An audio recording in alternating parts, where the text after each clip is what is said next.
நித்யானந்தம். என் பேர் நித்யா ஷாம்பானந்தா. எல்லாரும் நலமாக இருக்கீங்களா? நான் மிக சிறப்பாக இருக்கிறேன் குருவின் திருவருளால். எனக்கு சுவாமியை எப்படி தெரியும் அப்படின்னா, எனக்கு வரப்பிரசாதம் தான் நான் சொல்லுவேன்.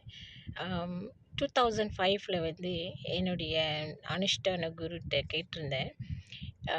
குரு குரு வந்து எப்படி நம்ம குருவை தேடுறது, எங்கே ஐயா போய் தேடுறது, எப்படி குருவை நம்ம வாழ்க்கையில் இணைத்துக் கொள்வதுன்னு அவர்கிட்ட கேட்டப்போ அவர் சொன்னார், அவர் பேர் ஈரோடு தங்க விஸ்வநாதன் ஐயா. அவர் சொன்னார், குருவை தேடி நீங்கள் அலைய வேணாம், அவரே உன்னை தேடி வருவார் அப்படி சொன்னார். சரி, அது வரைக்கும் சிவபெருமானி என்னுடைய குருநாதர். ஏன்னா அப்போல்லாம் நம்ம வந்து திருமுறை குரூப்பில் இருந்ததுனால திருமுறையே உயிர் துணை என்று அந்த ஒரு நிலைப்பாட்டில் வாழ்ந்துக்கிட்டு இருந்தோம்.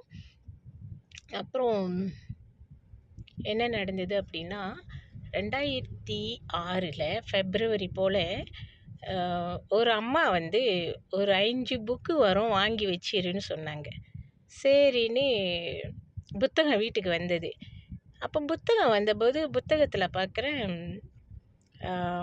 என் பெயர் நித்யானந்தா, அனுபவம் அனுபூதியாக, தியானம் ஒரு மருந்தாக, இப்படி 5 புத்தகங்கள், சின்ன சின்ன புத்தகங்கள் வந்தது.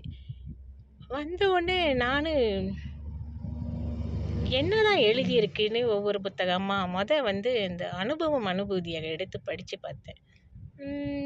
ஓகே, மிகவும் அற்புதமாக இருந்தது. அப்புறம் தியானம் ஒரு மருந்தாக, டைட்டிலே ரொம்ப